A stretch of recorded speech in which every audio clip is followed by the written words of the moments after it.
ದೈವು ಓ ಬಂದಿ. ನಮ್ಮ ಜಯಂತಿ ಸಂಬಂಧ ನಾವು ಇವತ್ತು ಹನುಮಂತೇವ್ರ ಗುಡಿಗೆ ಹೊಂಟಿವಿ. ಹೇಳ ಏನೈತಮ್ಮ? ಹನುಮ ಜಯಂತಿ. ಇದು ಹನುಮ ಜಯಂತಿ ದಿನದ ಲಾಗ್ ಆಗಿರ್ತೈತಿ. ಇವತ್ತು ಹಾಕಾಕತ್ತೀನಿ ನಾನು. ಒಂದು ಸ್ವಲ್ಪ ಲೇಟನ ಆಗಿ ಹೋತು. ಮತ್ತು ನಾವಿಲ್ಲಿ ನಡ್ಕೋತ ಹೋಗ್ಬೇಕಂತ ಅಂದ್ಕೊಂಡಿದ್ವಿ. ಆದ್ರೆ ಟೈಮ್ ಬೇರೆ ಆಗಿತ್ತಲ್ಲ, ಬಿಸಿಲು ಬೇರೆ ಆಗಿತ್ತು. ಹಾಗಾಗಿ ಇಲ್ಲಿ ನಮ್ಮನ್ನು ಕರ್ಕೊಂಡು ಹೋಗಿ ಬರ್ತೀನಿ ಅಂತಂದ. ಮತ್ತು ಅವ್ರದ್ದು ಏನೋ ಕೆಲಸ ಇತ್ತು, ಹಾಗಾಗಿ ನಾವು ಜಲ್ದಿನ ಹೋಗಿ ಜಲ್ದಿ ಬರ್ಬೇಕಂತ ಅಂದ್ಕೊಂಡೆ ಜಲ್ದಿನ ಹೋದ್ವಿ.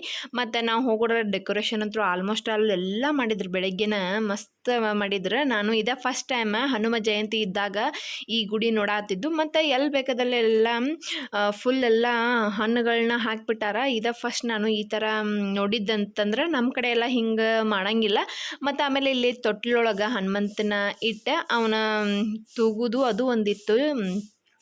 ಮಸ್ತ್ ಇತ್ತು ಡೆಕೋರೇಷನ್ ಎಲ್ಲ. ಯಾವ್ಯಾವ ಥರ ಹಣ್ಣು ಬೇಕೋ ಅವನ್ನೆಲ್ಲ ಥರ ಹಣ್ಣನ್ನು ಹಾಕಿದ್ರು. ಮತ್ತು ಹಂಗೆ ನಾವು ಹೋಗ್ಬಿಡ್ರನ ಇನ್ನೂ ಜನ ಒಂದು ಸ್ವಲ್ಪ ಕಡಿಮೆ ಇತ್ತು. ಮತ್ತು ಹಾಗಾಗಿ ಅವಾಗವಾಗ ಬರಾಕ್ತಿದ್ರು. ನಾವು ಹೋಗೋಕೆ ಆರತಿನೂ ನಡೆಯಕತ್ತಿತ್ತು. ನಾವು ಒಂದು ಸ್ವಲ್ಪ ದರ್ಶನ ಮಾಡ್ಕೊಂಡೀವಿ ಆಲ್ಮೋಸ್ಟ್ ಎಲ್ಲ. ಮತ್ತು ಹನುಮಪ್ಪನ ಡೆಕೋರೇಷನ್ ಅಂತೂ ಸಖತ್ತಾಗಿ ಮಾಡಿದರು. ಇದು ಬೆಳ್ಳಿ ಹನುಮಪ್ಪ ಅಂತಂದ್ರೆ ಅವರು ಮಸ್ತಾಗಿ ಕಾಣಾಕ್ತಿತ್ತು. ಡೆಕೋರೇಷನ್ ಮಾತ್ರ ಸಖತ್ತಾಗಿ ಮಾಡ್ತಾರೆ. ಇದು ಹುಲ್ಕೋಟೆ ಒಳಗೆ ಇದ್ದಿದ್ದ ಹನುಮಂತೇವ್ರ ಗುಡಿ ಮಾತ್ರ ಮಸ್ತ್ ಐತಿ. ಮತ್ತು ಆಮೇಲೆ ಫುಲ್ ದೊಡ್ಡ ಜಾಗನೇ ಐತಿ. ಫುಲ್ ಕಾಂಪೌಂಡ್ ತುಂಬನ ರಾಮಾಯಣ ಒಳಗೆ ಹನುಮಂತನ ಪಾತ್ರ ಏನೇನು ಇರ್ತೈತಿ ಎಲ್ಲ ಥರದ ಡಿಸೈನ್ ಮಾಡಿ ಹಾಕ್ಯಾರ. ಮಸ್ತ್ ಕಾಣ್ತೈತಿ ನೋಡಕ್ಕೆ ಮಾತ್ರ.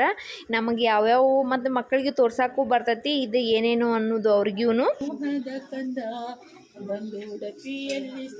ಈ ಕಡೆ ಹೇಳು ಹಚ್ಚೊಂದೆ.